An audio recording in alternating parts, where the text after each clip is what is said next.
would like to welcome y'all to the Vinny Eastwood Show, broadcasting live from New Zealand. The fabulously fluoridated capital of Auckland is where I have taken up residence, in the sunny slave South Pacific island nation.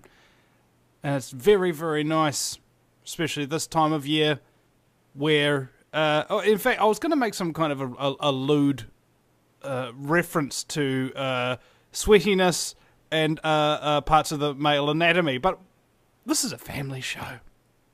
So we'll get straight to our guest.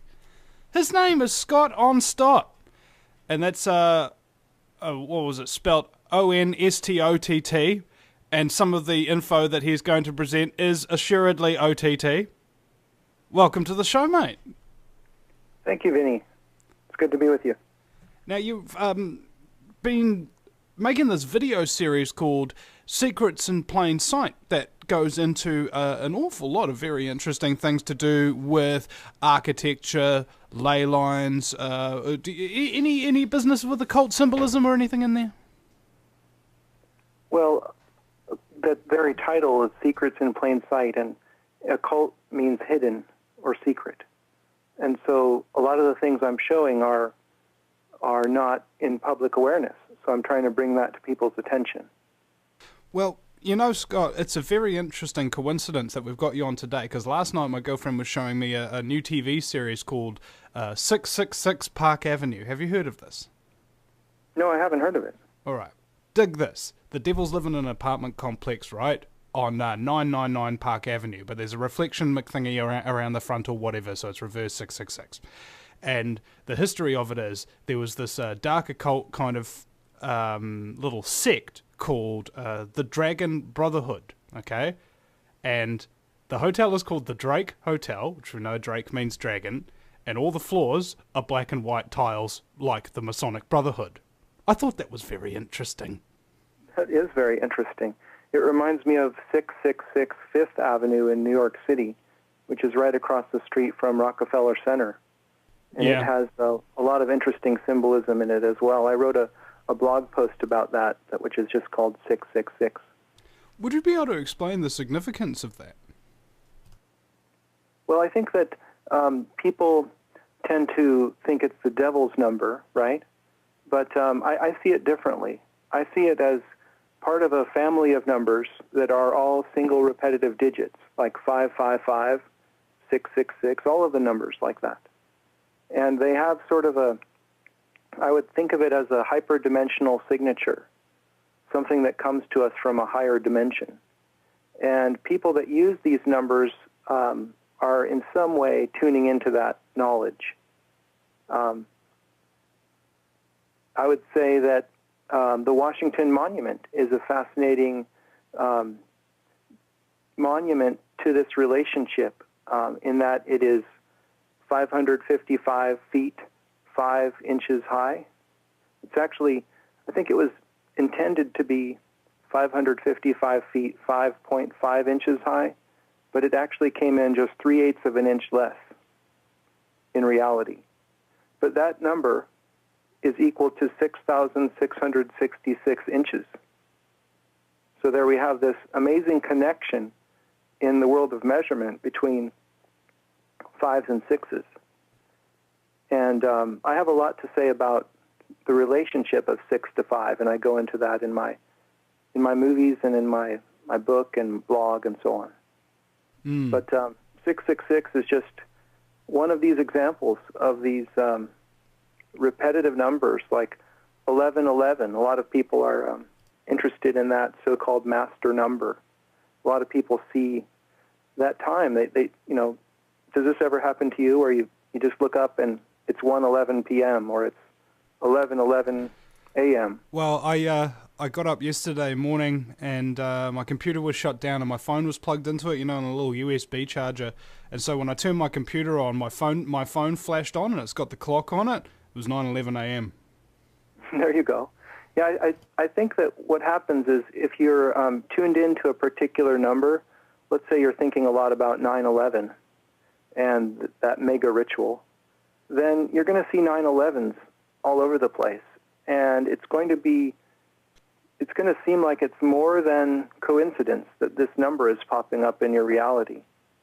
So there's this phenomenon of synchronicity I'm really interested in, where the interior of your consciousness is reflected outside in the exterior world, sort of as a confirmation that there's this interconnection between all things. Yeah, it's like that with me in the number 33. What's interesting, though, is I watch a little bit of cartoons as well, like Family Guy. Have you ever heard of this show? Mm-hmm. Yeah, so Family Guy, Stewie Griffin and Brian Griffin, they're teleporting around, and they teleport into this Super Bowl. And the announcer goes, "Welcome to Super Bowl 33. I was like, okay. And then there was another one where there was these two basketballers coming out. One's number 32 and one's number 33. And there was another one, I think, on American Dad, was made by the same guy. And they're sitting in this, what's it called? In this man's mansion, you know, like a man cave. And they've got a scoreboard for one of those little, sort of like a skee ball machine, and the score's 33. While they're sitting there talking on the couch, just in the top left-hand corner. And I don't think that's coincidence when it's in a piece of artwork or a television show or a movie. I don't think that can be left to straight coincidence. Not if you see it, as I have, in almost every single episode.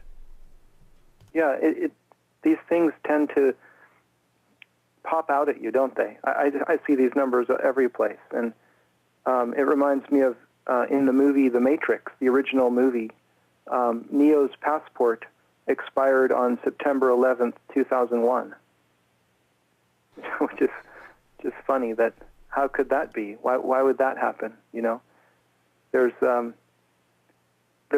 many of these things that give you pause to reflect upon the nature of reality. Is there a global conspiracy that's happening where people are placing these numbers in the public domain?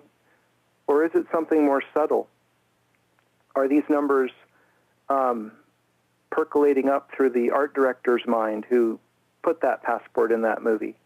And maybe that person wasn't even consciously aware of that date at that time, of the significance that date would have.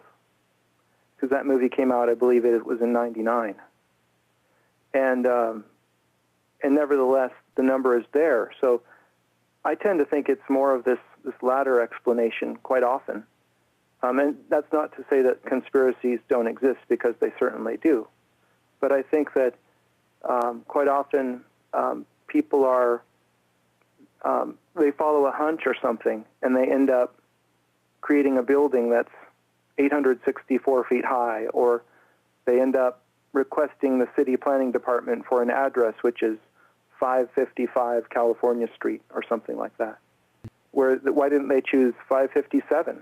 You know, there's certainly a ring to these numbers, and we may not consciously understand it, but there's definitely something there where you choose certain numbers preferentially over others, and it tends to boil down to just a short list of numbers. Kind and of so that's going by I'm feel. really interested. I'm sorry? Do these numbers have certain sensations or connotations affected with them? Like, are you going by feel in some cases? You know, just for some reason I felt like that was the right number. Yeah, I think so. I think that's how people end up choosing them. But I think that in reality there's probably more to it. And I would say that you can get in touch with that by studying number and looking at each one of the numbers 1 through 9 and trying to, feel its character. And I would say that the number 6 forms a hexagon. Hexagons are seen as structural elements in the natural world. Like if you have a stack of drinking straws or logs, they form hexagonal patterns. Bees make hexagonal honeycombs. There's a giant hexagon on the North Pole of Saturn that is in the shape of a hexagon. And there's been 2 NASA spacecraft that have photographed it. And it's a persistent piece of geometry that's larger than the Earth. that's in the form of a hexagon. And so I think the hexagon boils down to being this kind of structural element. You can think of it as sort of a dead or skeletal structure that the natural life uses or needs. And then I think 5 is quite the opposite. 5 is sort of representing life because it forms the pentagram, the pentagon. The pentagram has phi embedded in it fractally, and phi is so much a part of all living things, from sunflowers to the human body. You find phi relationships there. And so, in a way, this ratio that I look at, I look at the relationship of 6 to 5. It's sort of the relationship of the non-living to the living, or structure to life. And it's in that relationship or marriage that we find the alchemy. And I think that's sort of what the Washington Monument is sort of about. Ultimately, it's this union of opposites. If you look at the Washington Monument, it's hard to not see it as a phallic symbol, right?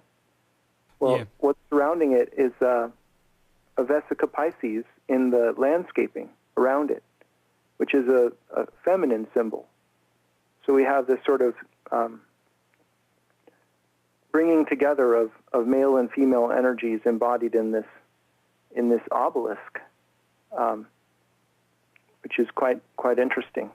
I've always found it interesting that they've got this massive phallic symbol so close to the White House, where it's occupied by another giant phallic symbol, the president. There you go. That's right. It's very close to it. Yeah. I've got a joke for you. Do you know why 6 is afraid of 7? Why? Because 7, 8, 9. There you go. Actually, my son told me that one not long ago. You know, it's a great joke for the younger age group. Yeah. Maybe lost on both of us. Anyway, moving on. There's also a number of different elements that I've looked for in my home city of New Zealand. And have you noticed how there's usually some kind of giant spire phallic symbol in the middle of major urban centres? And in Auckland, we've got this giant thing called the Sky Tower. There's a giant phallic syringe type thing, you know, jutting out into the sky.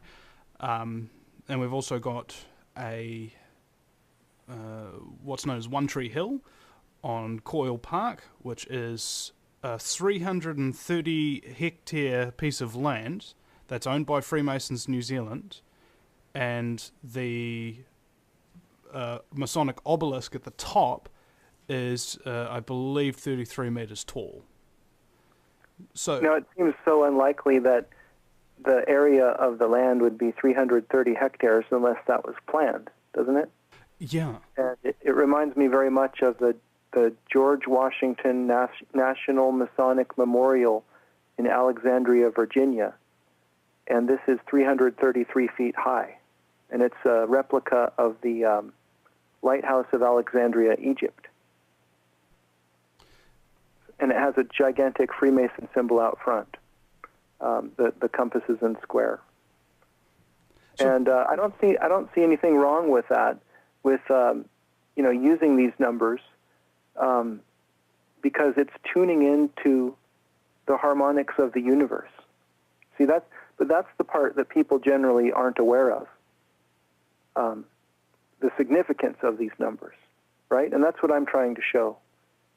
Now, 33 is an incredible number. And I can go into some of that for you later if you like. I really would like you to, but what I'd heard is that the reason why these obelisks are put in centres of areas is somehow alluded to drawing Luciferian energy down into the area or something like that. Can you corroborate or dismiss that? Well, yeah, I don't know. I don't have any proof or disproof of that. That's the sort of a statement that's hard to evaluate, I guess, because I don't have anything more to to say that's not true or that is true. It certainly could be. And I think the important thing is to keep an open mind and to keep that potential theory running in your mind, that there could be some kind of control grid that's connecting all the obelisks, in some kind of matrix or something. Well, ley lines. Ley lines, right. And on the other hand, another theory is just that these are like acupuncture points on the Earth, and they're harmonizing with the Earth energies in a more natural, holistic way. Yeah. Well, the Chinese. I think the way to find out is to go there and feel it yourself. And we're coming to break now, Scott. The Chinese built a lot of pyramids in China, and they said that, it was like acupuncture, balancing the Earth's chi, they said. We'll be right back with Scott Onstott, ladies and gentlemen. Welcome back, ladies and gentlemen, to the Vinny Eastwood Show. My very special guest is Scott Onstott from the... Well, hold on a second. I'm just kind of messing up today. I don't know. It's the end of the week. I'm very tired. I live in Canada. I live in British Columbia. Cambridge, Columbia. Well, that's nice. I live on a remote island called Cortez Island. Cortez Island? Is there stolen Aztec gold somewhere near you as well? No, but there was once a Spanish ship that passed this way, and they named a few of the islands here, and then they never came back. So we're left with the names, though. Fair enough. Okay. Well, anyway, back onto this. I wanted you to actually explain the significance and elaborate on the number itself, 33. Sure. 33 is, in my mind, it's sort of like it represents the whole range. And 32 is like, in the Scottish Rite, that's the highest degree that you can earn on your own. And then only a few individuals are tapped or selected to become the 33rd degree members. And this relationship is similar to the human spine, where we have 32 bones in the spinal column, and then the 33rd bone, if you will, is the skull. And so you have to work your way up through all of the Jacob's ladder, if you will, up the spine, and then you become a master when you reach the highest level. And in the natural world, this number is echoed in the sun, because the sun is 333,000 times more massive than the Earth. And I was amazed that when I came across an article in 2010 that said that scientists at Stanford University discovered that the sun's core rotates once every 33 days. And the sun has a volume that's 33 orders of magnitude larger than, let's say, a pair of dice or a marble, something that would fit in the palm of your hand. And then if you look down into the micro scale, the Planck length, which is the smallest measurable length in the quantum scale, is 33 orders of magnitude smaller than that object in the palm of your hand. So that marble in your hand is right in the middle, if you will, between the Planck length and the sun. So it's kind of beautiful if you look at it that way. But 33 is always this ladder. It's the full range, all the way down and all the way up. As above, so below. Exactly, as above, so below. And then another thing that's quite interesting is that if you want to go in a spaceship and leave the Earth, you have to go a certain speed to do that. It's called escape velocity. Well, that's just beyond Mach 33. You have to exceed Mach 33. That's 33 times the speed of sound in order to escape from the gravity well of Earth. And then it just so happens that Mach 33 is 11.1 kilometers per second. There's those repetitive ones again. On the other hand, if you want to go into the Earth, into the ocean, if you go every 33 feet below the surface of the ocean that you go, that's 1 atmosphere. Another way of thinking of that is that the entire Earth's atmosphere has the pressure equivalent to a column of water 33 feet high. And so these are some of the natural resonances that we have with 33 and our systems of units.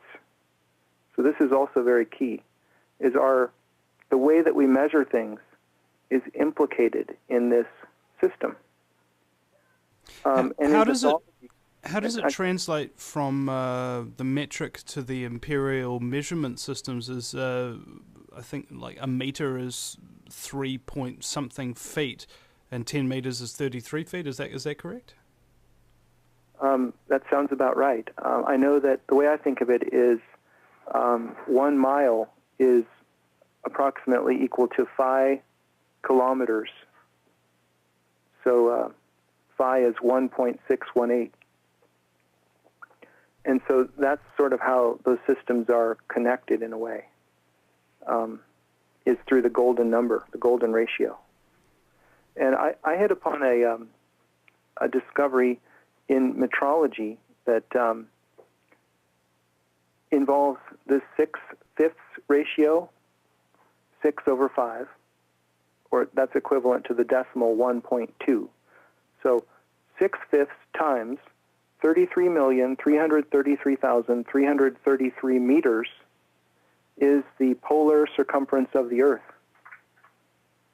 And it's very accurate. I don't have the number in front of me, but I think it's in excess of 99.9% accurate. And so the metric system is sacred in a way, contrary to popular belief, because it's very elegantly expressing the size of the Earth. And then there was a gentleman named John Charles Webb Jr. who discovered that the Great Pyramid's location on the Earth is encoded by light speed in meters per second. It's at 29 point, and I don't have the numbers in front of me, but 29.9 something degrees north. And if you just use all the numbers for light speed, and it's 299 million something meters per second, and the numbers are exactly the same. And so the Great Pyramid is located using light speed in meters per second. And that sounds absurd, because how could the ancient Egyptians have known the metric system or light speed or been able to accurately survey the Earth with such precision? And I think the answer, we have to look into some areas like higher dimensions, because the people who put the pyramid there, maybe they were impulsed or influenced, or they just had a hunch that this is the place where this structure has to go.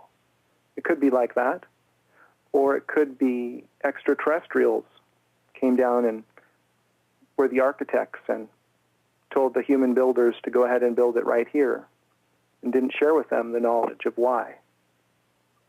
That could also be. Well, there's the placement of the pyramids also mirrors the Orion's Belt constellation too, doesn't it?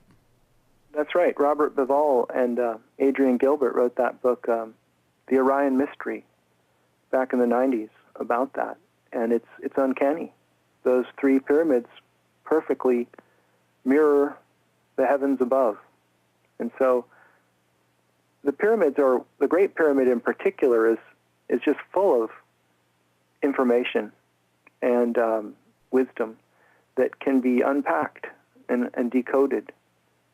For example, Graham Hancock wrote about the number 432 and how it relates to the pyramid, and how the pyramid encodes the circumference of the Earth and the polar radius. And if memory serves, I think the perimeter of the base times 43,200 is the number of feet in the Earth's equatorial circumference. It's either feet or miles, I don't recall. And then continue.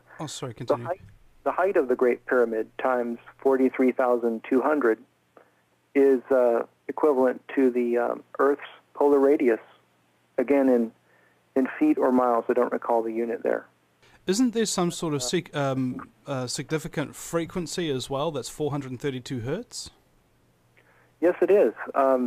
There's a movement in opera to reset the tuning. The concert pitch is currently 440 hertz worldwide for the A above middle C. And there's a movement to make that a little flatter down to 432 hertz because apparently it's a lot easier on the human voice, and it seems to have a much greater resonance with, frankly, with as above, so below. When you key your whole musical system to this number 432, you're tying in with a huge amount of information. If you look at what is half of 432, it's 216, which is 6 times 6 times 6. What is half of 216 is 108. And 108 is a number that's long been associated with the moon, in that, japa mala prayer necklaces that have 108 beads. I believe the emergency telephone number in India is 108 instead of 911. And the lunar radius is 1,080 miles. And it goes, there's a whole laundry list of 108 correspondences. I'll give you one more. The element silver has an atomic weight of 108, and silver has always been associated with the moon. Mm-hmm. And if we go the other way from 432, if we double it, we get 864. And that's the solar number, because the sun's diameter is 864,000 miles. And I believe that's 99.9% accurate. So, well, hold on. So does that mean, in a sense, that the number 432, or at least the 432 hertz, is kind of like a resonant frequency for humans in between the Earth, in between the Earth, the Moon, and the Sun? So it's kind of like a nexusing sort of frequency, sort of thing? I don't know. In a way. You could think of it that way. It's in this progression that starts with 108, and it moves all the way up to 3, 4, 5, 6. Because if you double 864, you get 1728. And if you double that, you get 3, 4, 5, 6, which has a nice sequential ring to it, doesn't it? And I believe the polar radius of the Earth in Egyptian royal miles is 3, 4, 5, 6 Egyptian royal miles. So all of these systems are resonating with this sequence, which is kind of amazing. There's nothing in science which says that should be the case. So also got this question as well. I'd like to ask you. Yeah. These numbers have significance, and they have connections and things of that nature. But do they have a physical or measurable effect if you were to perhaps place a building on a particular area, or make it a particular height, or put it on a particular land with a particular circumference, like 330 acres? I don't think that you can measure it with our current electromagnetic instruments and figure out why it's significant at this point. But I don't think it would be impossible to do that. We may have a trace of it in our physical reality. There may be a shadow of this higher dimension here that may be measurable. But I don't know the technology for that at this point. I think it's a subtle energy. And I think people that are sensitive can sometimes feel it or tune into it. And, I find I don't claim to have that ability myself, but I stumble on these correspondences and find it fascinating. I have another structure that just popped to mind, and that is when I was a teenager, I was learning to drive a stick shift in the parking lot of this particular government building in California.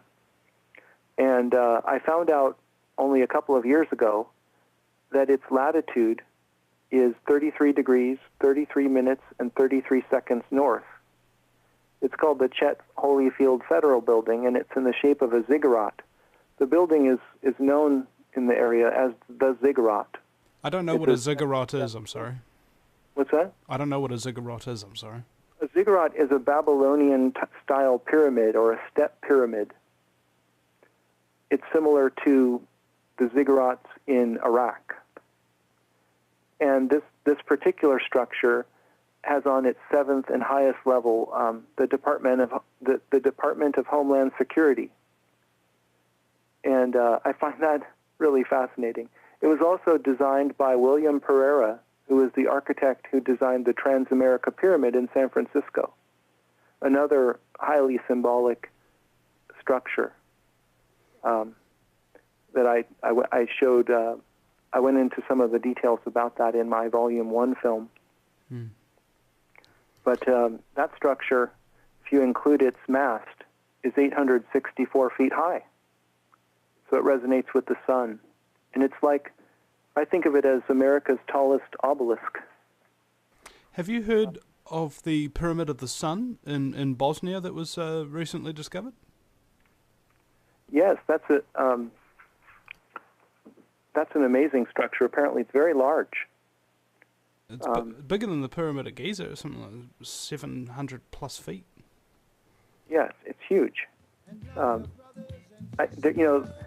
There's lots of pyramids still yet to be discovered, and only in the last couple of years they've been doing this satellite archaeology where they've been discovering buried cities in Egypt. It's incredible what people are finding, even in Google Earth. They're just noticing things. And Scott, unfortunately, we're coming to break. I'd like to actually continue this right after it in just a few minutes, ladies and gentlemen. Scott Onstott. Oh yeah, welcome back to the Vinny Eastwood Show. My very special guest, Scott Onstott from Secrets Hidden in Plain Sight. And we've been talking about numbers and architecture and things of that nature. And you were getting on to ziggurats and something else. The new pyramids being discovered and what have you. So I don't know. Has there been a big study of ziggurats called the Ziggurat Papers or something? And do you need some kind of a filter in order to smoke them? I don't know. Yeah, ziggurats are like pyramids. But they have steps instead of smooth sides.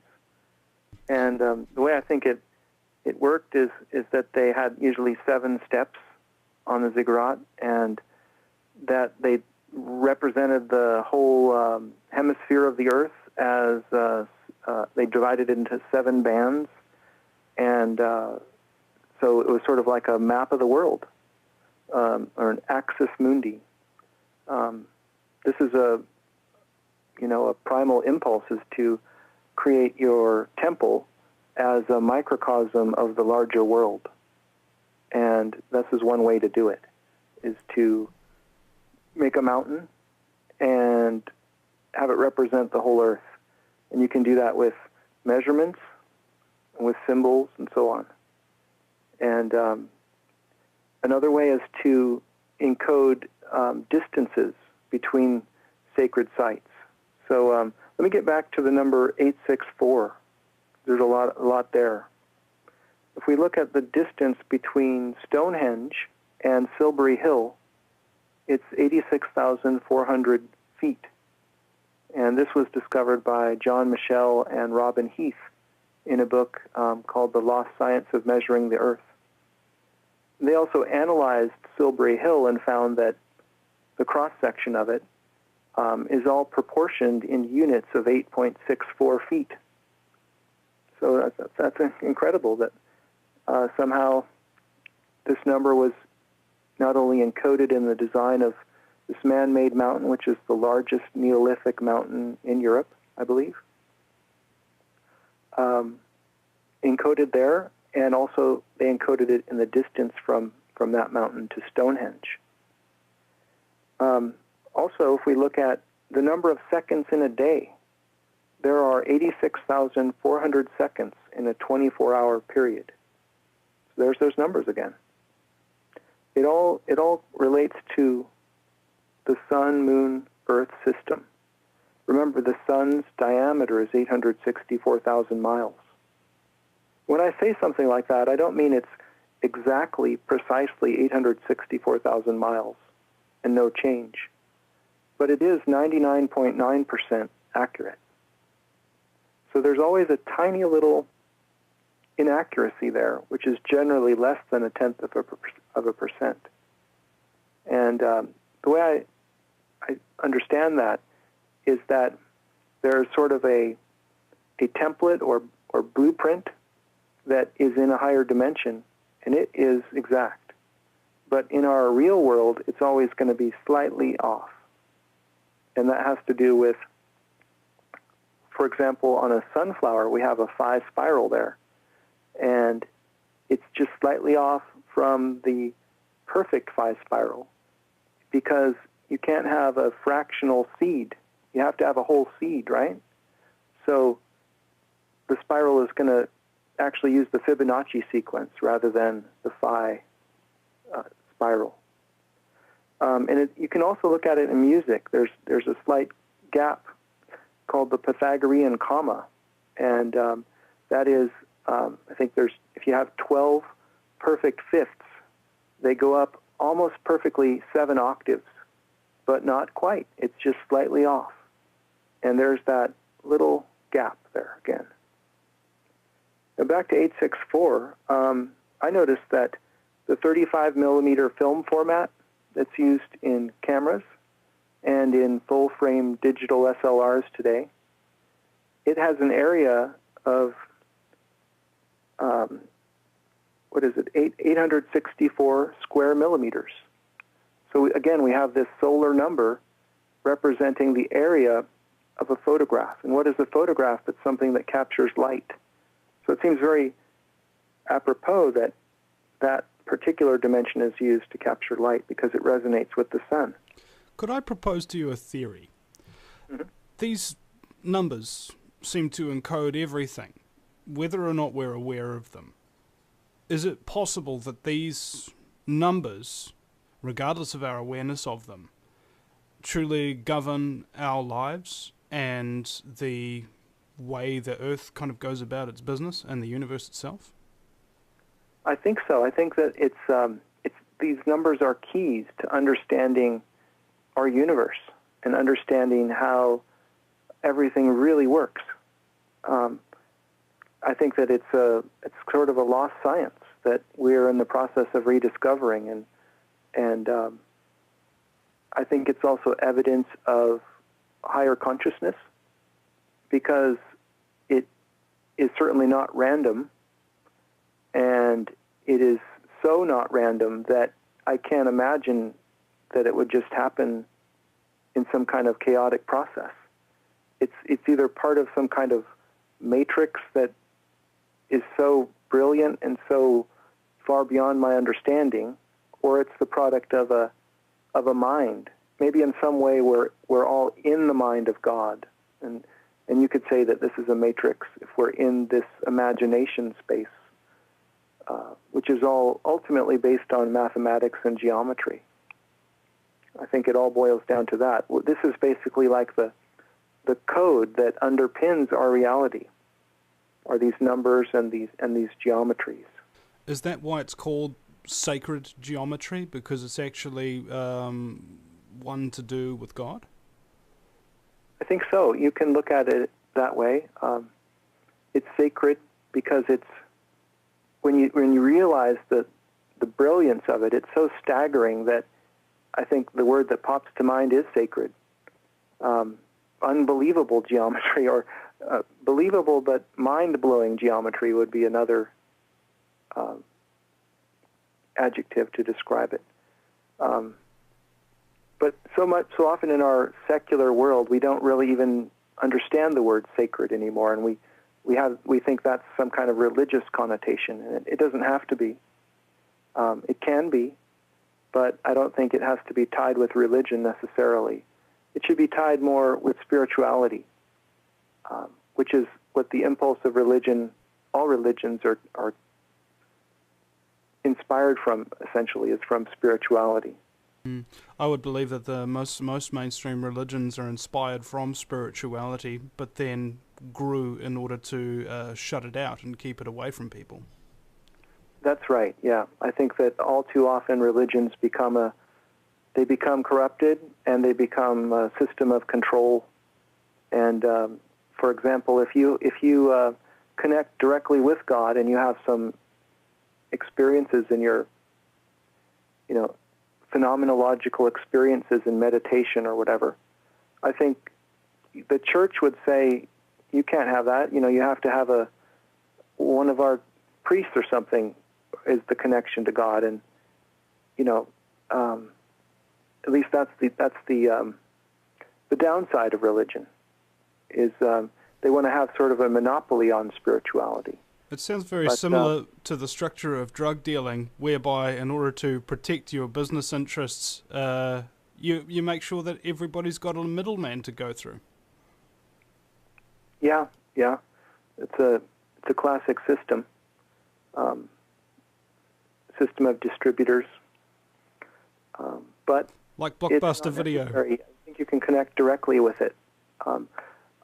I think in a way, all these numbers are a means of reconnecting with spirituality in a rational way.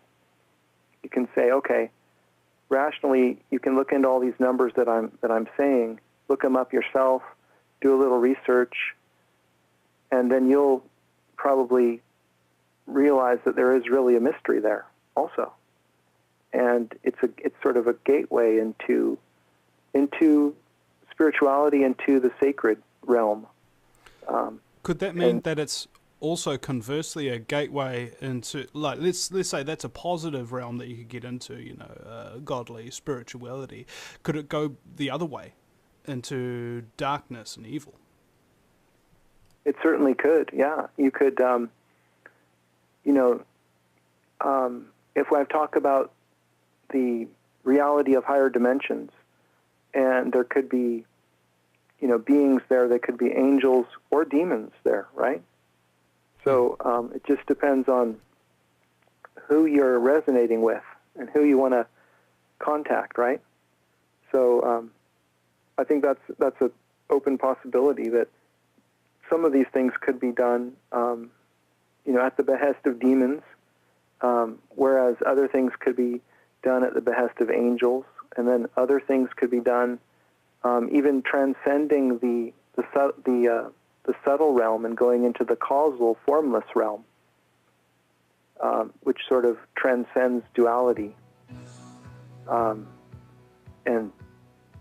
you could even go in and have non-dual mysticism that could be influencing the people, the decision makers here on the ground.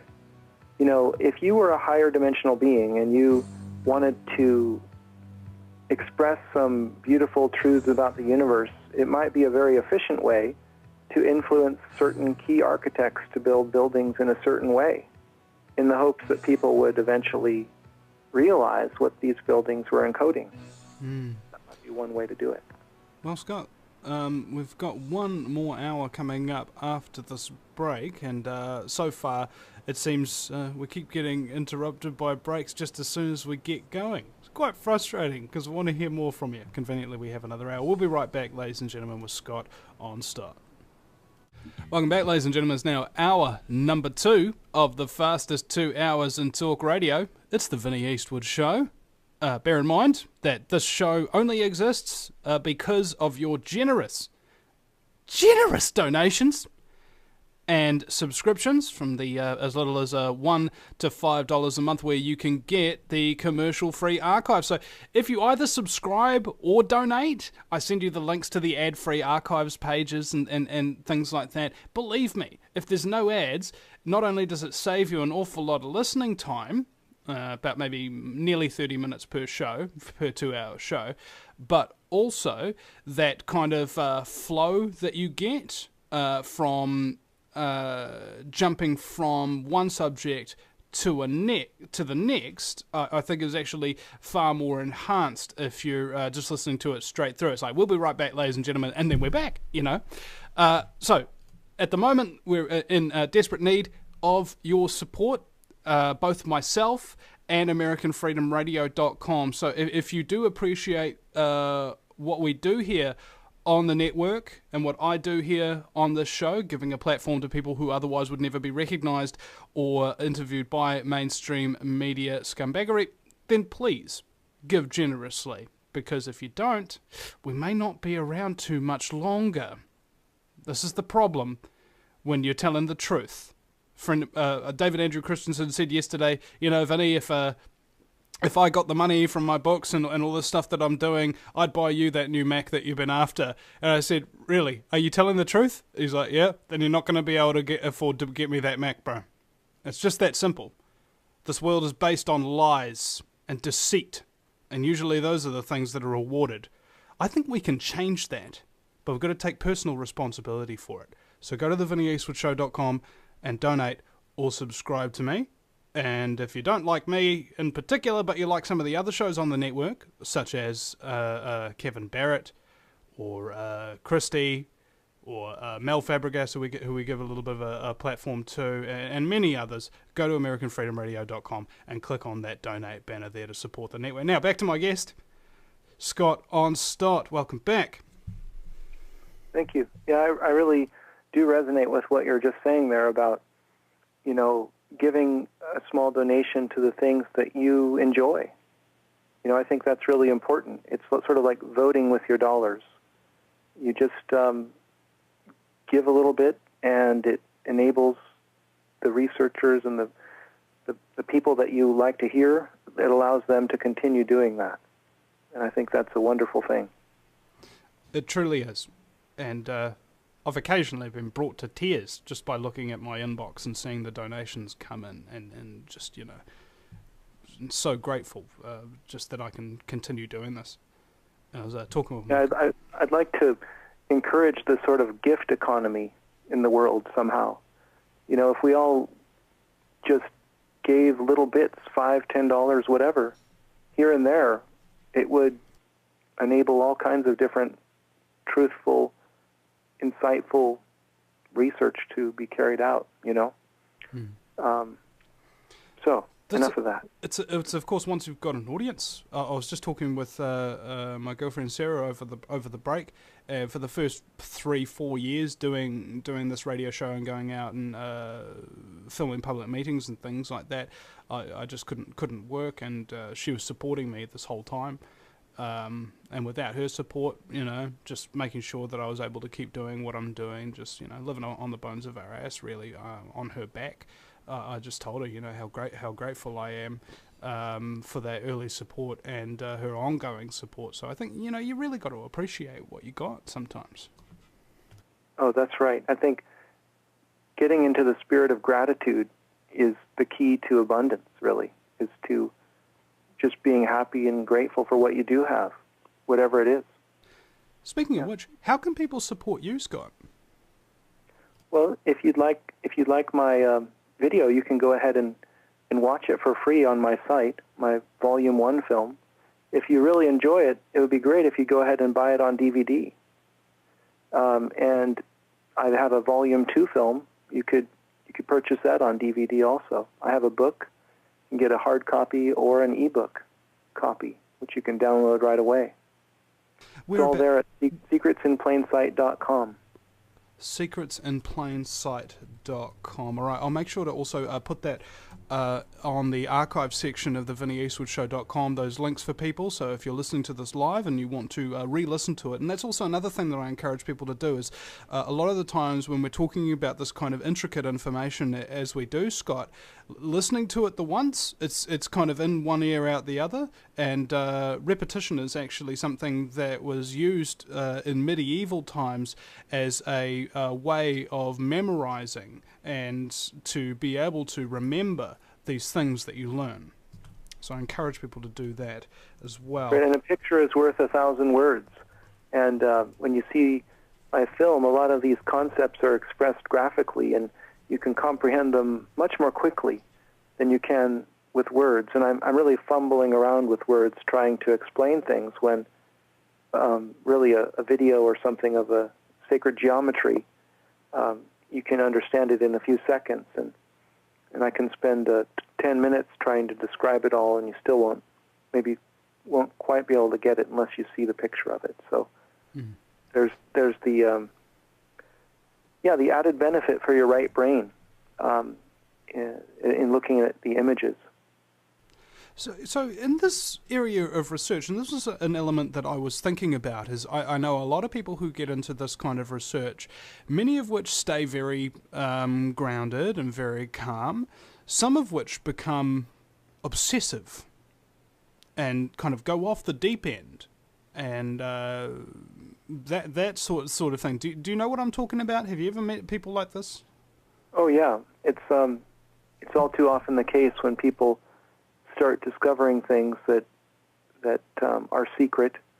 They get really excited about it, and they go too far, or they don't keep an open mind about it, and they decide that it's got to be this. The reason for it has to be this or that, and they may or may not be correct. But my approach is to try to keep a neutral or rational approach, and try to present you with all the information, and then leave it up to you to make your own conclusion about it. And I think that that approach is one that I've been complimented on a lot, and it leaves it in your court. You get to decide whether it's a Luciferian conspiracy or aliens behind it all, or just coincidence and nothing more to it, or whatever. You get to make those decisions, and I'm just presenting the facts, and you can verify the facts and check it out. So that's my take on it. I do also think that when you put belief added onto the facts, like here's what happened, and then somebody theorizes as to why it happened, and they're so sure of themselves, I think that's really quite dangerous in a lot of ways. I'm very rarely sure of myself when it comes to things that I believe. Yeah, that's right. It has to do with your perspectives in life, and I think that everyone's at a different stage in their personal journey, their life journey.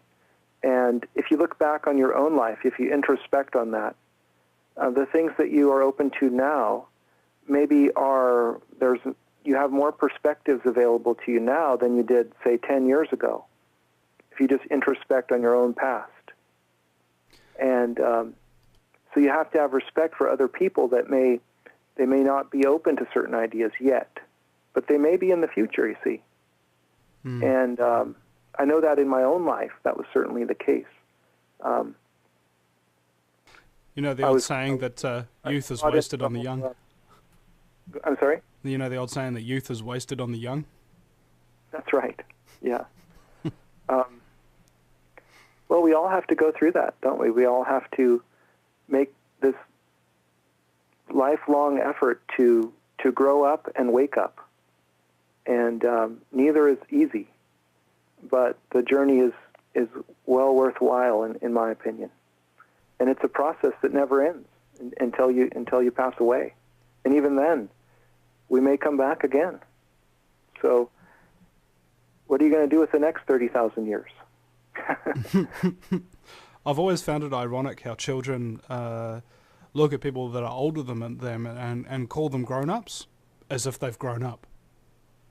Yeah, it's all too often.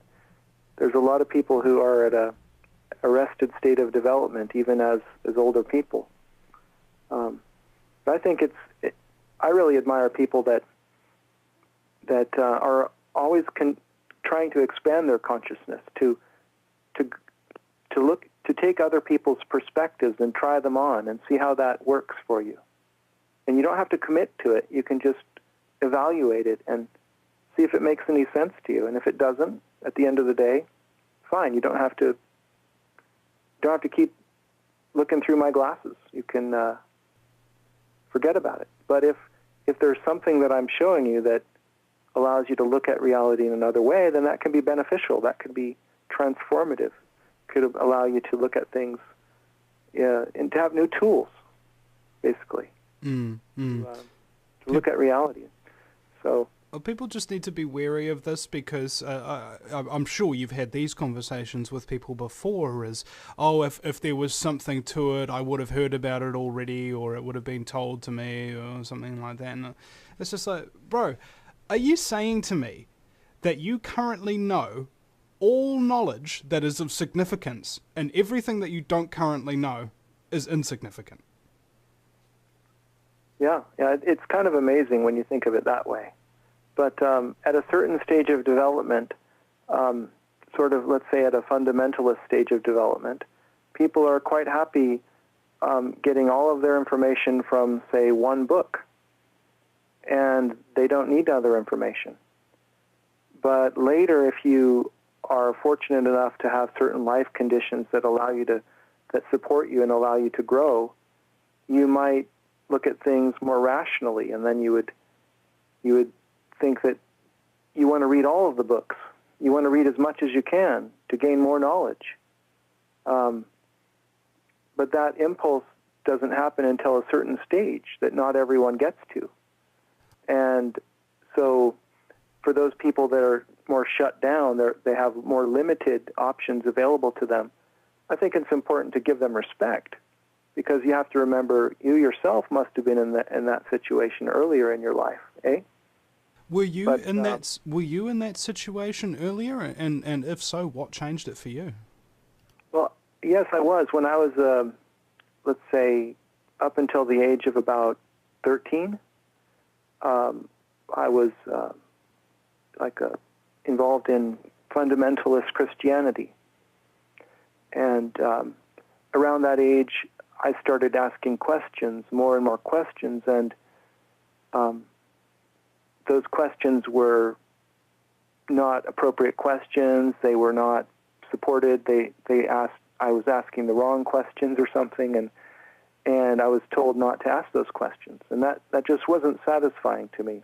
I had more of an inquiring mind, and I wanted to know more. So that eventually, I made a break from that, sadly, because I think spirituality is very important, but the packages that we often have today there's not often a clear way to move up to the next level.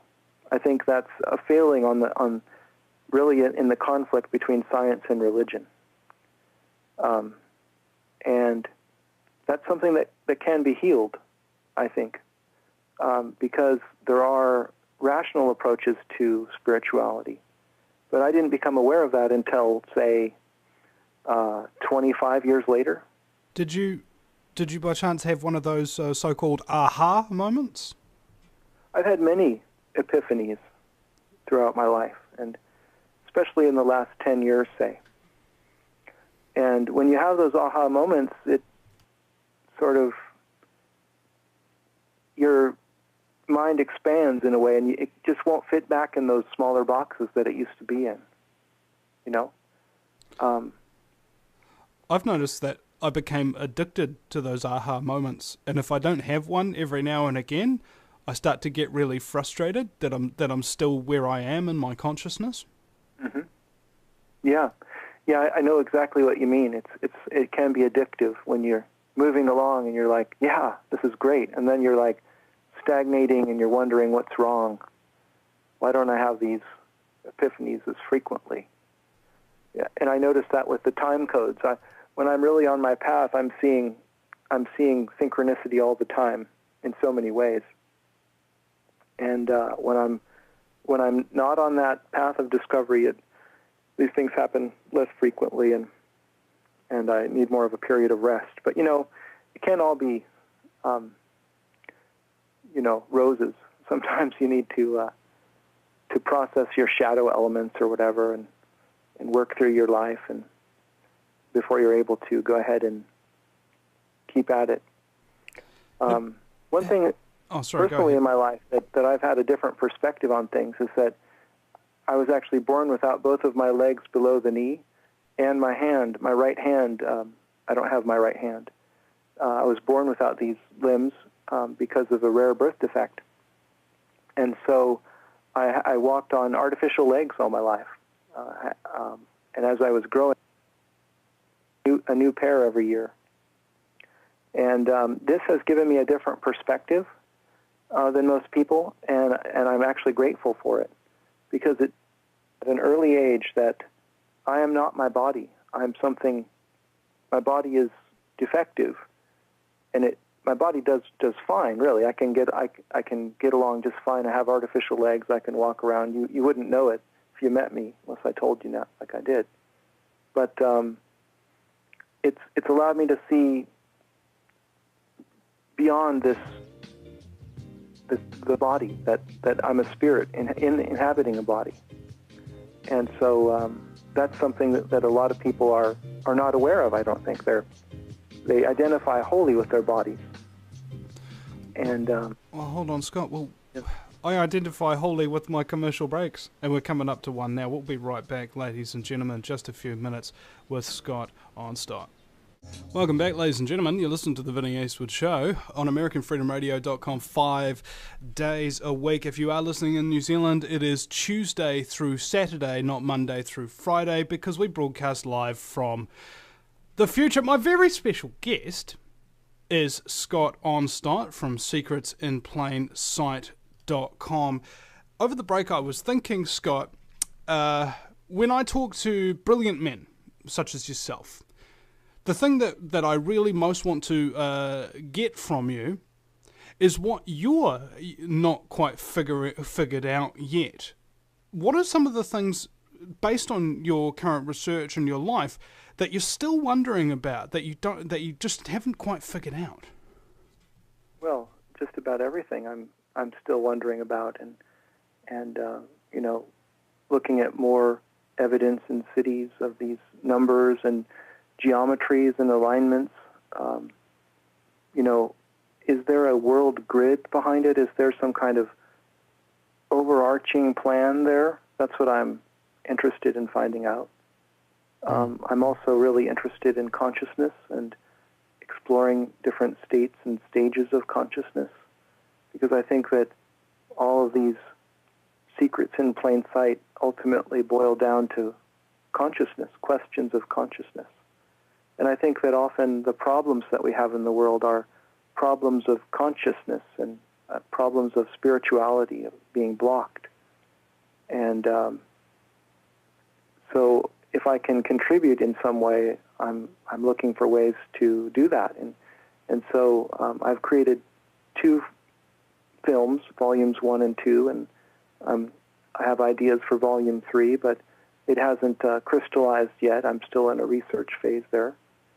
But I'm a person that's interested in a great number of things, and I don't claim to have figured it all out. And that's what it's about here, is trying to figure it out. I think life is like a big learning experience. It's an opportunity to really advance your consciousness, I think, and that's what I'm doing. I'm trying to work on that. Not always that successfully, but sometimes more than others. Anyway. In terms of challenges, have you had barriers put in your way that you've had to overcome in order to get these films and continue your work and research? I mean, what's your main source of funding? I mean, are you still working doing your architecture? Yeah, how I've been making my living the last 15 years or so is writing technical books, primarily to architects and engineers. I was educated as an architect, and I worked in San Francisco for about 6 years, and learned a great deal in my early 20s. And then I taught a lot in San Francisco also. But since then, I've been selling instructional videos and writing books on AutoCAD and Photoshop and 3ds Max and SketchUp, and those things have been my livelihood and they still are. And so I had to take a year off to create Secrets in Plain Sight Volume 1. And fortunately, I had some products that were selling very well at that time, and that allowed me to take time off and develop the whole film. But then after that, I had to go back. I had to write a few more books on AutoCAD and Photoshop. I have AutoCAD 2012 and 13, and now I'm working on 14 Essentials. And I have published a book called Photoshop CS6 Essentials, and that's more for a general audience. If you're wanting to learn Photoshop, that's a good place to start. And so I have this balance between making money with my software knowledge and teaching ability, and on the other hand, doing research and creating films on hidden and esoteric subjects. And, I'd like the balance to be more towards secrets in plain sight and less of the software tutorials, but that's a process that I'm engaged in now and trying to shift that balance over, but it's not something that happens overnight. So that's sort of my dramatic tension in my life, is trying to, drum up more business for my my films on Secrets in Plain Sight, and so that's where I'm at. I completely resonate with that. First couple of years doing this radio show and others, making films about activism and stuff like that, I've just was, you know how when you do odd jobs, things like that, just to make a little bit of extra money so you can just keep doing what you're doing. I was making dance party videos, so I was being invited to parties and filming them, making the videos for YouTube, things like that. And it's only been in the last year or so that I realized I don't need to do those anymore. I've reached the level that I wished to, which was to be able to do this and only this for my source of income, because I believed at the time, and I still believe it now, that this element of my life, this research element, the betterment of mankind, is a frackload more important than dancing around being drunk. That's right. Certainly. And it would be wonderful if we could figure out an economic system that could support us each to do what we feel inspired to do.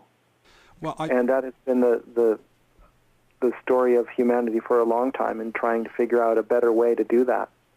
And we're not quite there yet, but again, it's important to be grateful for the time you do have to spend on your creative projects, on your passions, on what you want to do in this life. And we still have to pay the bills, don't we? Well, I feel economically speaking, if you're spending your time and researches for the benefit of others, maybe their knowledge or their research or their lives or something of that nature, ergo the economic support actually should have to come from those others. It's the only way I've actually figured out that this kind of realm can actually function in the current economic system. If I give to my audience something, I do not demand that they give me something back, but I do ask, and I do receive. I think that it always works out. In my life, that's been the case. It always, however the mysterious process works, there's always just enough to keep going, and without having to do any marketing, really. I've never really done any marketing. I've just put things up on my website, and the right number of people buy them. There's some kind of mysterious process there whereby that happens. It's like you're meant to be able to keep continuing doing what you're doing. You ever felt like that?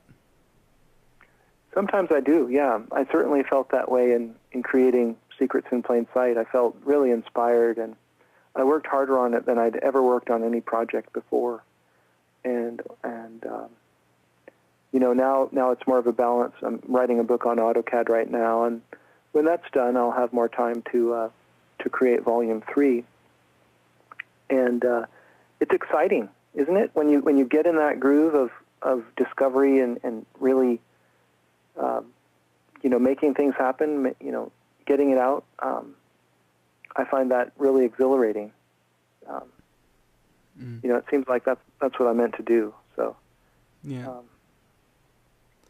I'll go with that. Yeah, man.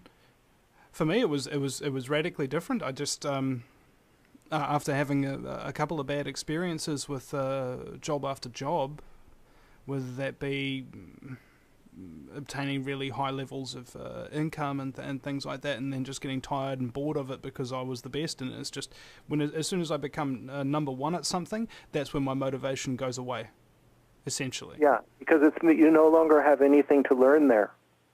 Yeah? That's right. Once you're the best, you're just like, okay, now I got to try something else to, where I can apply my creative intelligence to it. Right? Is that how you feel? That's precisely right.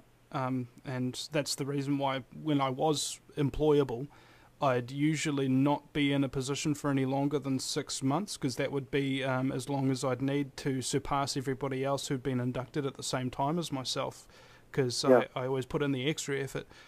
And now I'm thinking, is being the best even worth the effort? Is it instead simply finding my place? Yeah, unless you have something to prove to yourself or others, being the very best isn't necessary, is it? No.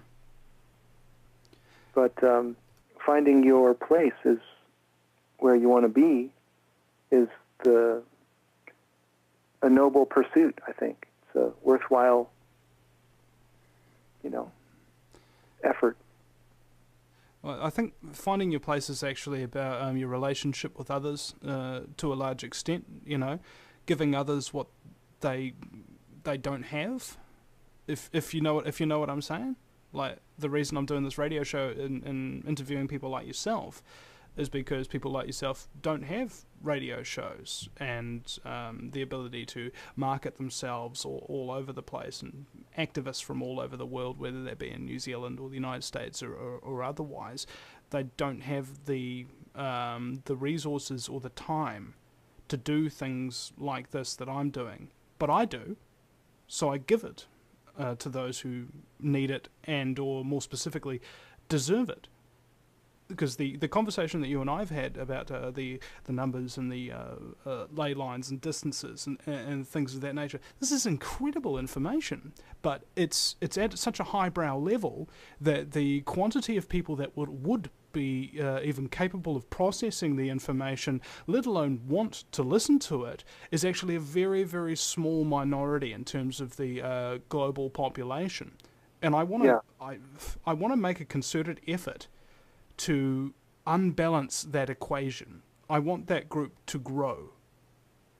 Well, I really appreciate you, inviting me on your show and making that effort. I think that there's a lot of people that have benefited from watching Secrets in Plain Sight, and yet there are vast numbers of people who haven't seen it yet, and who may be ready to see it and really get something out of it. And so finding ways to reach more people is always good. And, on YouTube, if you add up the different channels where I have my videos from my Volume 1 hosted, I think I have more than 2 million views, which sounds great. But when you look on YouTube and you see a woman walking down the street with tight jeans on gets 55 million views, then you just keep things in perspective that there's a very small niche audience that's looking at my films right now. But I have to say that every single day I get emails from people thanking me and or asking a question or giving me a link to something that they found. And that interaction has been very rewarding. That, there's like a family, if you will, out there that I'm connected with electronically. And that's a good feeling. It's precisely the same for this show, Scott. The reason why you're on this show is because one of my listeners suggested you come on. And I try to do that, you know. I've got the radio show, they don't, but they want to hear people that I've never heard about. And so here you are. That's excellent. Yeah, we're helping each other, aren't we, in this wonderful, brave new world of the internet, where it's incredible that we can be having this conversation, even considering the distance that we are physically apart from each other right now. And yet we can share this conversation with anyone in the world with an internet connection. I mean, maybe I'm, geeking out here because I'm 42 years old and I was born before any of this was possible, but it still amazes me. Well, the technology of this communication system is amazing when we use it for its highest purpose. But all too often it's used for, I have to say, dumbing people down or keeping people pacified, sort of bred in circuses, watching all these shows that just don't really help you at all. I think people need to, it would be helpful if people would maybe turn off their television for a while and think their own thoughts, or tune in proactively to shows like this, where they can learn something. Mm-hmm. It's all up to the individual, and we have that. The beautiful thing is that we all have that option right now, and there's nothing stopping you from learning more about anything. It's all right there at the internet. So the question is, where do you get that motivation from, and where do you, what avenues should you pursue? Because the problem we have now is that there's way too much noise in a way. How can you find the right shows to look at now? And that's where we need to look for people like you who, present certain speakers and present certain information for people's consideration. Oh, and it can save Scott. people a lot of time in finding those people. And here we are. We've come to a break again. We'll be right back. Welcome back to the final segment for today with my miraculously incredible guest, who I've grown fond of after just a short conversation and the time we've had together, Scott Onstott from secretsinplainsight.com. And you were speaking before, Scott, about how if you added up all the views on your videos across the various channels and appearances you've made, it's about 2 million. And what I feel is that you brought up the example of a woman walking down the road with tight jeans getting 50 million views. And I remember one time I was trying to explain to somebody that I'd only just hit 1 million views on my YouTube channel alone. And he says, well, that's not a measure of success. After all, Chris Crocker, famous for the "Leave Britney Alone" video, got 20, 30, 50 million hits. And I said to him what I'm going to say to you now, apples with apples. It's no comparison. You're not doing the same. You're not covering the same topics. You're not appealing to the same audience. So 2 million for somebody in research with numerology and occult symbolism and things of that nature, and the very structure mathematically of the Earth, our civilization, the moon and the sun and the universe itself. 2 million is one hell of an achievement. Well, thank you very much. And, Secrets in Plain Sight Volume 1 is 3 hours and 45 minutes long. And so it's quite an epic film. And I actually don't recommend trying to watch it all in one sitting because there's just so much information in there. It's really more like a whole season of television in that time. And on my site, I originally had posted 23 different episodes that were about 10 to 15 minutes long.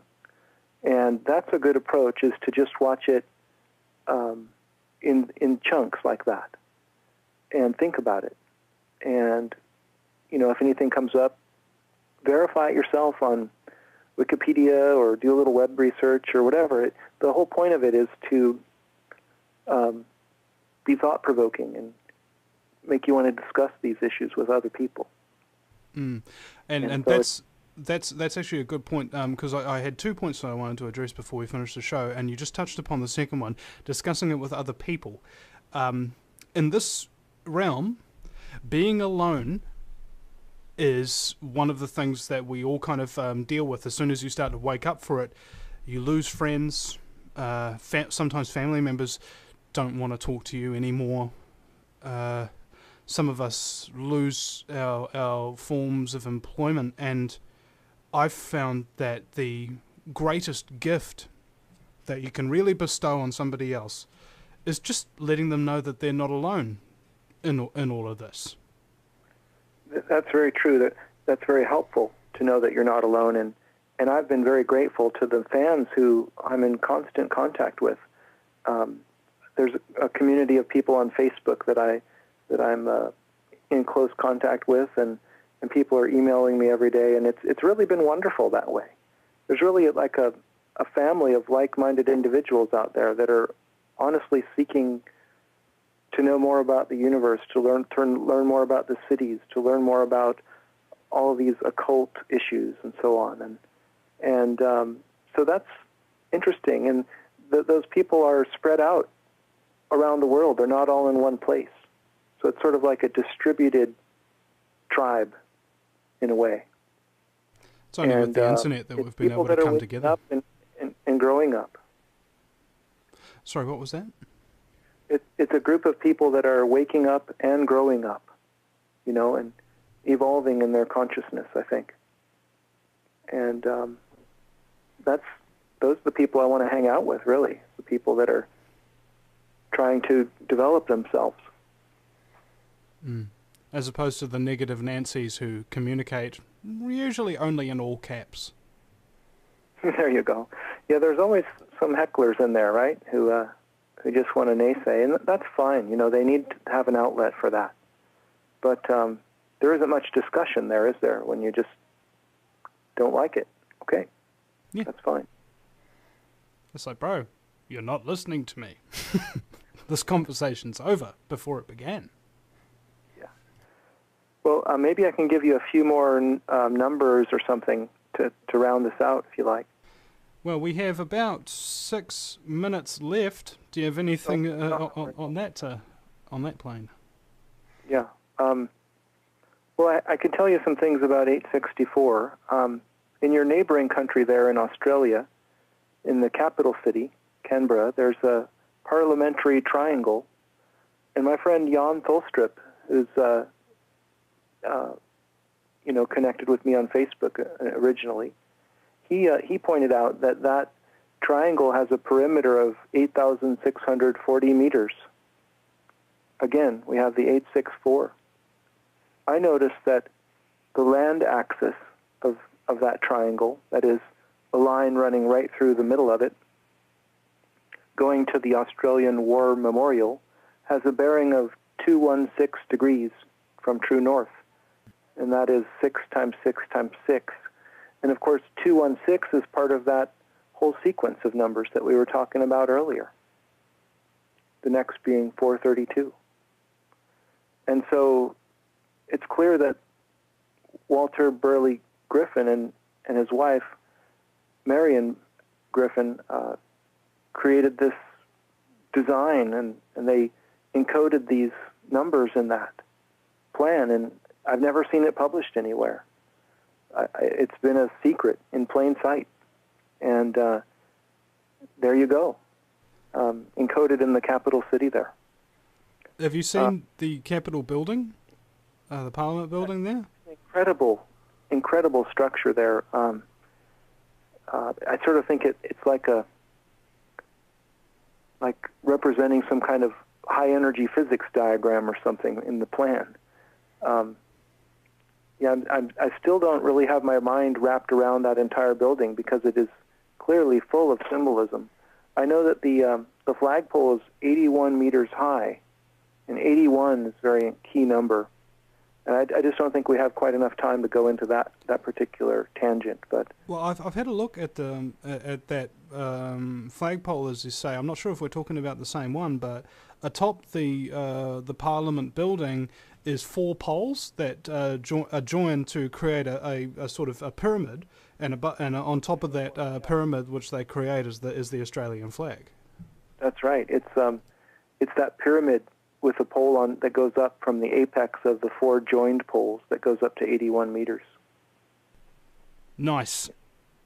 You know, if anybody else thinks about the Illuminati all-seeing eye at the top of the pyramid or anything like that, go to Canberra.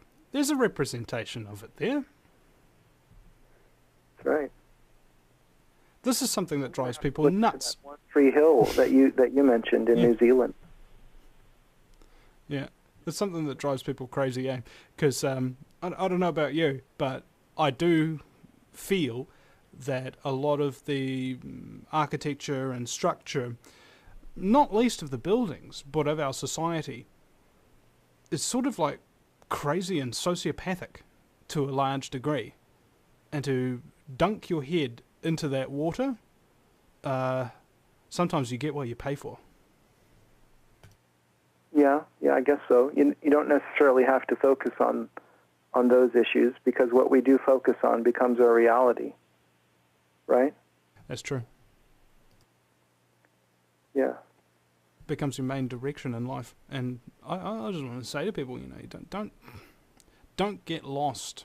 You know, by all means, have a look down whatever path you want, learn anything you can, but if you're, as you said, Scott, if your focus becomes evil, conspiracy, scumbaggery of some description, believe me, and I've gone through this, and maybe you have too, I started to get really, really angry and upset and aflamed, and my life became a lot harder. Meeting David Icke and having that experience where I went through this period of tremendous angst, I suppose, in becoming aware of this global conspiracy. And I think that's a process everyone ought to go through, but you don't want to stay there in that kind of zone where you're freaked out and angry for too long, or it will have negative influences on your health. Not least upon your social relationships, particularly with family. There's been a couple of times when I've screamed at my siblings and things of that nature for no real reason. Yeah, you gotta. Yeah, you don't want to alienate your family, I think, even if they're not on the same page. But I empathize with you. You know, this can happen where you can yell it at people and they just don't understand, and it's sort of a growth thing where you have to realize, well, maybe they're not meant to understand yet, and you don't need to force people to understand these things, because they may come to it at their own pace. Exactly. Don't take responsibility for other people's development. That's their responsibility. Take responsibility for your own. One thing you are responsible for yourself. Yeah. Indeed. Well, Scott, thank you so much for coming on the show today. I want to give out your website, secretsandplainsight.com, where you can learn more about the symbols and numbers and things of that nature. And I believe you also have your other website, is that Onstott.com, where you publish all your Photoshop books and things of that nature, yes? That's right, yes. All right. So, you can enjoy him in 2 different ways, ladies and gentlemen. You can either learn the thing that he makes his money off, or you can learn the thing that he spends his money on. There you go. Thanks very much, Vinny. It's been a pleasure. Likewise, man. Likewise. Never underestimate the power of collaboration, and never underestimate the power of a small, determined minority to change the course of history. Because as history will show you, they're the only group of people who actually ever have. Thanks very much for your time. And thank you very much for listening, ladies and gentlemen. And we will see you again next week, if you're lucky. If you take an active interest in maintaining the optimum health and well-being of yourself and your family, the New Zealand Journal of Natural Medicine is the magazine you've been waiting for. Having taken Australia and New Zealand by storm, the New Zealand Journal of Natural Medicine is now available in the UK and Europe. Visit www.nznaturalmed.co.uk or call 01626 337 531 to order your copy now.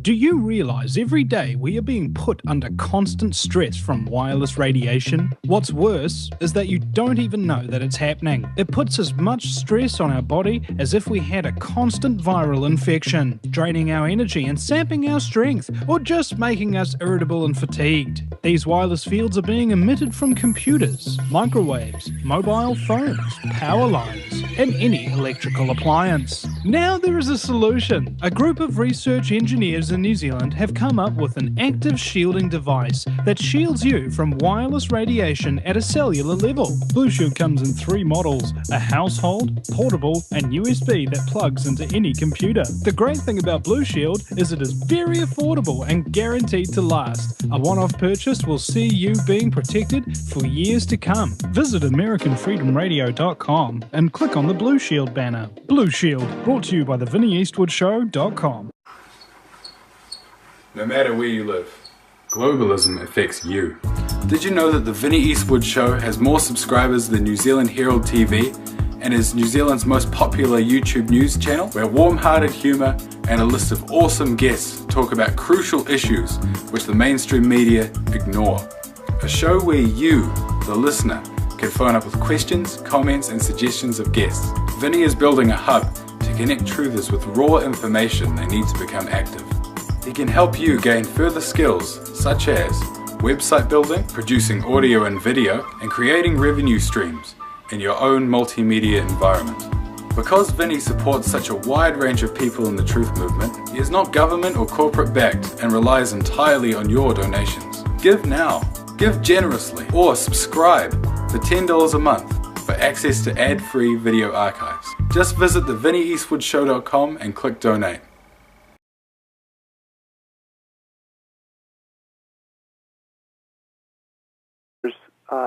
Are in some way tuning into that knowledge. I would say that the Washington Monument is a fascinating monument to this relationship in that it is 555 feet, 5 inches high. It's actually, I think it was intended to be 555 feet, 5.5 inches high, but it actually came in just 3/8 of an inch less in reality. But that number is equal to 6,666 inches. So there we have this amazing connection in the world of measurement between 5s and 6s. And I have a lot to say about the relationship of 6 to 5, and I go into that in my movies and in my book and blog and so on. But 666 is just one of these examples of these repetitive numbers, like 1111. A lot of people are interested in that so-called master number. A lot of people see that time. They does this ever happen to you, where you just look up and it's 1:11 p.m. or it's 11:11 a.m.? Well, I got up yesterday morning and my computer was shut down and my phone was plugged into it, on a little USB charger.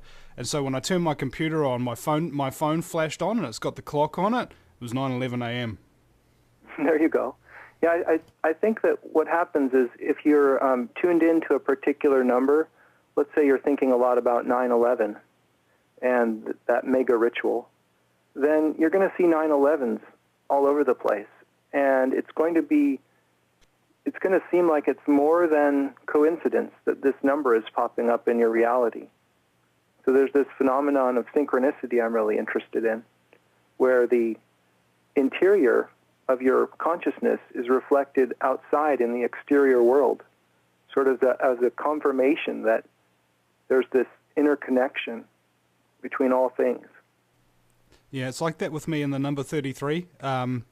What's interesting, though, is I watch a little bit of cartoons as well, like Family Guy. Have you ever heard of this show? Mm-hmm. Yeah, so Family Guy, Stewie Griffin and Brian Griffin, they're teleporting around and they teleport into this Super Bowl. And the announcer goes, "Welcome to Super Bowl 33. I was like, okay. And then there was another one where there was these two basketballers coming out. One's number 32 and one's number 33. And there was another one, I think, on American Dad, was made by the same guy. And they're sitting in this, what's it called? In this man's mansion, you know, like a man cave. And they've got a scoreboard for one of those little, sort of like a skee ball machine.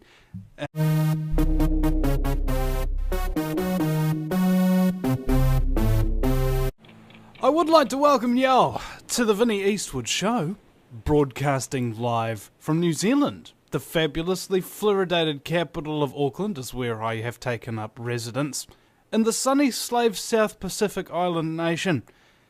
And it's very, very nice, especially this time of year, where, in fact, I was going to make some kind of a lewd reference to sweatiness and parts of the male anatomy, but this is a family show. So we'll get straight to our guest. His name is Scott Onstott, and that's, what was it, spelt Onstott, and some of the info that he's going to present is assuredly OTT. Welcome to the show, mate. Thank you, Vinny. It's good to be with you. Now, you've been making this video series called Secrets in Plain Sight that goes into an awful lot of very interesting things to do with architecture, ley lines. Any business with occult symbolism or anything in there? Well, that very title is Secrets in Plain Sight, and occult means hidden or secret. And so a lot of the things I'm showing are not in public awareness. So I'm trying to bring that to people's attention. Well, you know, Scott, it's a very interesting coincidence that we've got you on today, because last night my girlfriend was showing me a new TV series called 666 Park Avenue. Have you heard of this? No, I haven't heard of it. All right. Dig this. The devil's living in an apartment complex, right, on 999 Park Avenue, but there's a reflection thingy around the front or whatever, so it's reverse 666. And the history of it is there was this dark occult kind of little sect called the Dragon Brotherhood, okay? And the hotel is called the Drake Hotel, which we know Drake means dragon, and all the floors are black and white tiles like the Masonic Brotherhood. I thought that was very interesting. That is very interesting. It reminds me of 666 Fifth Avenue in New York City, which is right across the street from Rockefeller Center. And yeah. It has a lot of interesting symbolism in it as well. I wrote a blog post about that, which is just called 666. Would you be able to explain the significance of that? Well, I think that people tend to think it's the devil's number, right? But I see it differently. I see it as part of a family of numbers that are all single repetitive digits, like 555, 666, all of the numbers like that. And they have sort of I would think of it as a hyperdimensional signature, something that comes to us from a higher dimension. And people that use these numbers... and the score's 33 while they're sitting there talking on the couch just in the top left-hand corner. And I don't think that's coincidence when it's in a piece of artwork or a television show or a movie. I don't think that can be left to straight coincidence. Not if you see it, as I have, in almost every single episode. Yeah, these things tend to pop out at you, don't they? I see these numbers every place. And it reminds me of, in the movie The Matrix, the original movie, Neo's passport expired on September 11th, 2001. Which is just funny that, how could that be? Why would that happen, you know? There's so many of these things that give you pause to reflect upon the nature of reality. Is there a global conspiracy that's happening where people are placing these numbers in the public domain? Or is it something more subtle? Are these numbers percolating up through the art director's mind who put that passport in that movie. And maybe that person wasn't even consciously aware of that date at that time, of the significance that that date would have. Because that movie came out, I believe it was in '99. And nevertheless, the number is there. So I tend to think it's more of this latter explanation quite often. And that's not to say that conspiracies don't exist, because they certainly do. But I think that quite often people are, they follow a hunch or something, and they end up creating a building that's 864 feet high, or they end up requesting the city planning department for an address which is 555 California Street or something like that. Why didn't they choose 557? You know, there's certainly a ring to these numbers, and we may not consciously understand it, but there's definitely something there where you choose certain numbers preferentially over others, and it tends to boil down to just a short list of numbers. Kind and of so that's going by where I'm feel. really interested. I'm sorry? Do these numbers have certain sensations or connotations affected with them? Like, are you going by feel in some cases? You know, just for some reason I felt like that was the right number. Yeah, I think so. I think that's how people end up choosing them. But I think that in reality, there's probably more to it.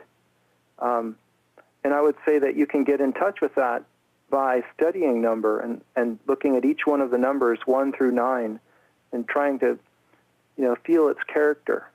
And I would say that the number 6 forms a hexagon. Looked for in my home city of New Zealand, and have you noticed how there's usually some kind of giant spire phallic symbol in the middle of major urban centres? And in Auckland, we've got this giant thing called the Sky Tower. There's a giant phallic syringe type thing, you know, jutting out into the sky. And we've also got a what's known as One Tree Hill on Coyle Park, which is a 330-hectare piece of land that's owned by Freemasons New Zealand, and the Masonic obelisk at the top is, I believe, 33 meters tall. So now, it seems so unlikely that the area of the land would be 330 hectares unless that was planned, doesn't it? Yeah. And it reminds me very much of the George Washington National Masonic Memorial in Alexandria, Virginia. And this is 333 feet high. And it's a replica of the Lighthouse of Alexandria, Egypt. And it has a gigantic Freemason symbol out front. The compass is in square. And I don't see anything wrong with that, with using these numbers, because it's tuning into the harmonics of the universe. See, that's the part that people generally aren't aware of. The significance of these numbers, right? And that's what I'm trying to show. Now, 33 is an incredible number. And I can go into some of that for you later if you like. I really would like you to, but what I'd heard is that the reason why these obelisks are put in centres of areas is somehow alluded to drawing Luciferian energy down into the area or something like that. Can you corroborate or dismiss that? Well, yeah, I don't know. I don't have any proof or disproof of that. That's the sort of a statement that's hard to evaluate, I guess, because I don't have anything more to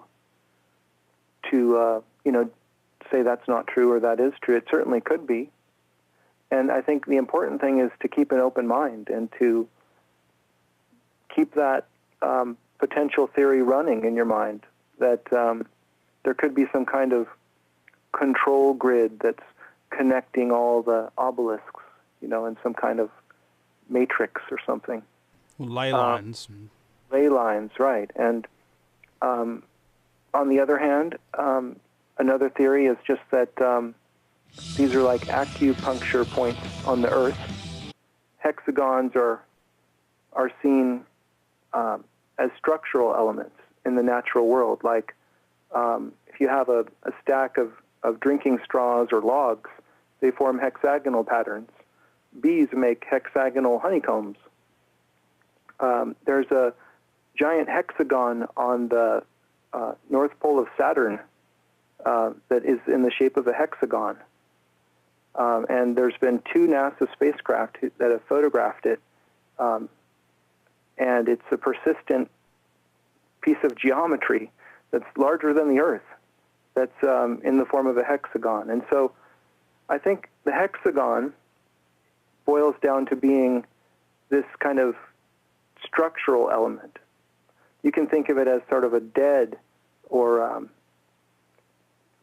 skeletal structure that the natural life uses or needs. And then I think 5 is quite the opposite. 5 is sort of representing life because it forms the pentagram, the pentagon. The pentagram has phi embedded in it fractally, and phi is so much a part of all living things, from sunflowers to the human body. You find phi relationships there. And so, in a way, this ratio that I look at, I look at the relationship of 6 to 5. It's sort of the relationship of the non-living to the living, or structure to life. And it's in that relationship or marriage that we find the alchemy. And I think that's sort of what the Washington Monument is sort of about. Ultimately, it's this union of opposites. If you look at the Washington Monument, it's hard to not see it as a phallic symbol, right? Well, what's surrounding it is a Vesica Pisces in the landscaping around it, which is a feminine symbol. So we have this sort of bringing together of male and female energies embodied in this obelisk, which is quite interesting. I've always found it interesting that they've got this massive phallic symbol so close to the White House, where it's occupied by another giant phallic symbol, the president. There you go. That's right. It's very close to it. Yeah. I've got a joke for you. Do you know why 6 is afraid of 7? Why? Because 7, 8, 9. There you go. Actually, my son told me that one not long ago. You know, it's a great joke for the younger age group. Yeah. Maybe lost on both of us. Anyway, moving on. There's also a number of different elements that I've